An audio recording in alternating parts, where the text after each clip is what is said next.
Hey guys, welcome back to my channel. My name is Clarice. I am a former NFL cheerleader, a Navy spouse, and I currently work in finance in downtown Seattle. Today, I want to talk to you guys about 5 things I would change about my wedding. And this is no knock at all to anyone who participated in my wedding, whether you were a vendor, a family member who planned the wedding with me, or anyone who just helped me out at all. These are just things that I found out if I had done them a little differently, I might have been a little bit more at ease during the wedding planning process, but also at the end of everything. But as it goes with everything, you live and you learn. Nonetheless, I had an absolute blast at my wedding. Everything went as great as it can be because no matter what, no matter how much planning you do, we all know things change and things happen. So regardless of everything, I still had a phenomenal time. So let's go through things I would change about my wedding.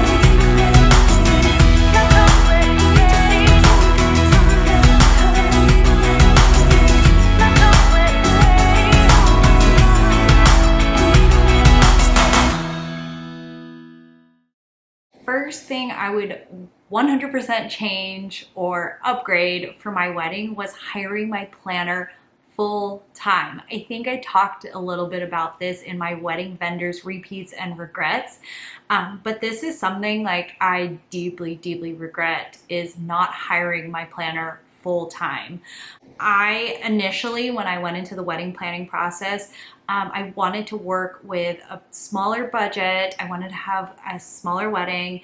And also, I just know myself. I love designing. I love having my ideas in there. I love having control of everything. So I thought it was the best fit to hire a partial planner and designer.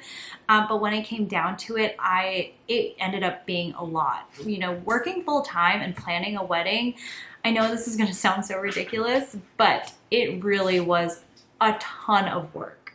I really wish I had just hired my planner full time to take more off my plate and have her take care of.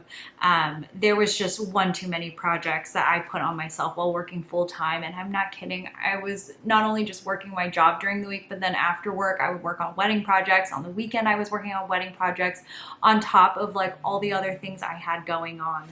Another thing I would change about my wedding is adding a first look. I think I talked about this as well. Wyatt and I have other wedding pictures in his Navy uniform that look different from our wedding day, and that's because we opted or booked an additional photo session with our photographer when we went home for Thanksgiving. So after our wedding, I was like at the airport looking at the sneak peeks from our photographer, and it like all of a sudden hit me out of nowhere that White and I got no romantic portraits in his uniform, and it like gutted me to the point obviously where I booked an additional photo session with Carrie.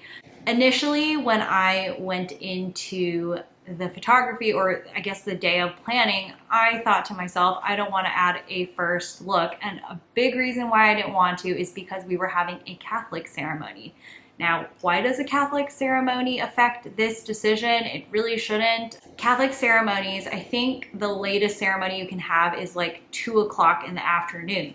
For those of you who don't have Catholic ceremonies, most of your ceremonies are in the 4 or 5 o'clock range. So, given that it's a 2 o'clock ceremony, means that we have less time to either get ready, or we have to get up at the butt crack of dawn to get ready in order to accommodate a first look. And my initial thought process was, no, I don't want to get up any earlier. I'm already going to be exhausted. I should try to sleep. And I ended up not sleeping. So I should have went ahead and implemented the first look into our schedule. That way we wouldn't have had to do an additional photo shoot. So I think had I planned ahead, we could have avoided this. I mean, I don't regret, having the additional photo shoot, but there's a chance that, we could have knocked everything out on the day of. and I wouldn't have had to, you know, try to redo the photo shoot because now I'm having to get my dress cleaned twice. So I highly, highly, highly recommend adding a first look. And the thing was, my photographer looked at me when we were doing our reshoot and she's like, I always recommend doing a first look. And I should have listened to her. Listen to your vendors, especially ones that are really established in the industry. And you know when you book somebody established in the industry.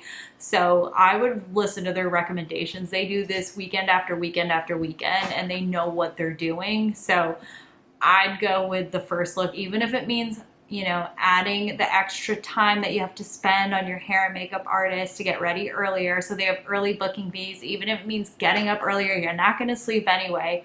Do the first look, even if you have an early ceremony. All right, next thing I would change about my wedding are the band set breaks. I had no idea what that was going into booking a band for my wedding. And there were points during our reception where our band would take these 15-minute set breaks, and these 15 minutes felt like, oh my God, forever, because it would just kill the vibe of the dance floor. And I love when the vibe continues to build and is fun. And so there were moments where, you know, it just went dead, which was fine. People had an opportunity to go get more drinks. People had an opportunity to use the 360 photo booth, and people had an opportunity to eat cake. But what I wish I would have done instead was planned activities during the set breaks, because we did have a separate MC or DJ that ran the show, and then the band just basically played. They did their thing, what they're good at. So I wish I had really utilized these breaks to do things like a garter toss or a bouquet toss, which is why I didn't want to do any of that. But we could have done something similar to it. Maybe, you know, we didn't have to take the garter off. He could have just thrown it or whatever. And same with the bouquet. Or we missed this one. This one was on the list, and somehow I guess we just skipped over it and missed it, but I really wanted to do the anniversary dance where you bring everyone out on the dance floor that's there with their significant other, or, well, you have to be married. And then you basically, a process of elimination, it's supposed to result in the people that have been married the longest staying out on the dance floor. And I always love that moment because it's like, you get this chance to appreciate people who have been married that long, because marriage is really tough. So I really wish we had played that game, but that's okay. But these are things we could have done during the set break to help keep the vibe going, keep the energy up, and so forth. But hindsight is 20/20, but maybe you guys can learn from my lessons. Another thing I would change about my wedding is doing plated dinners. Now, I don't want to knock buffets, but they, to me, just seem to be very chaotic and cause tension, and it's just such an uncomfortable situation for me, versus plated dinners are a little bit more manageable. You know, it's the caterer is able to control more of the dining situation than a buffet. What had happened at my wedding, I had heard, it was like, this was like the one thing that was just really tough with our wedding, was I had heard people have been waiting like an hour and a half to get in line for food.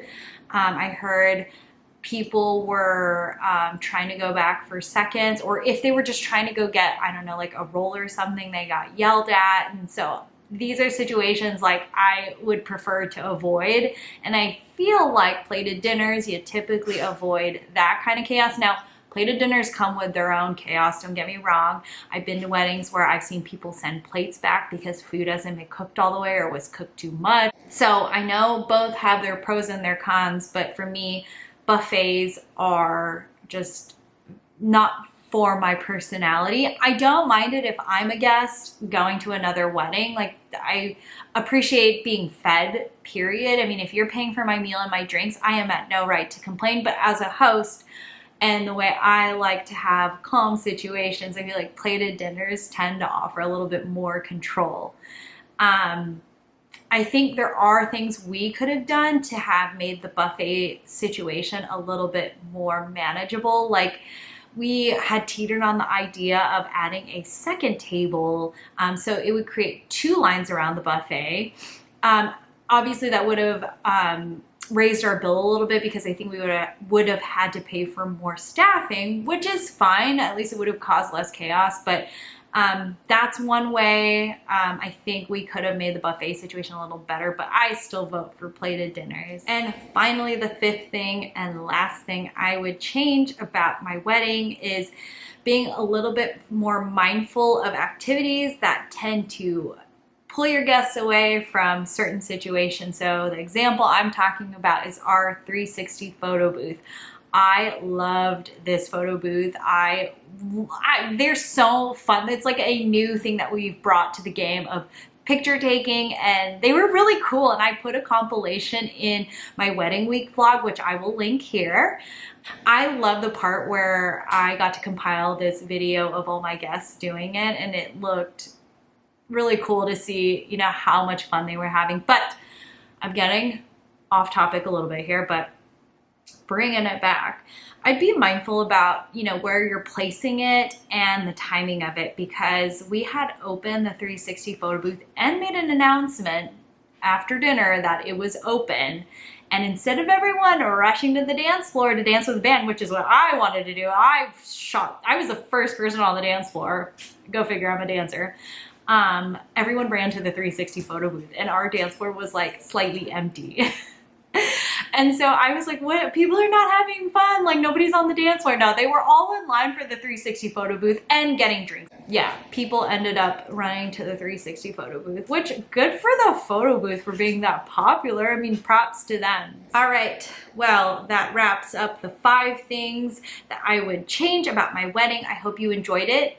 I mostly hope you learn from it for those of you who are planning weddings, because I found that all the YouTube videos really helped me make a lot of great important decisions for my wedding day. So there's Maverick's tail. I'm gonna have to go because I gotta go take the dog to her potty break. I hope you enjoyed today's video. I hope you found it helpful. Make sure to hit that like and subscribe button, and I will catch you guys in the next video. Have a good one. Bye.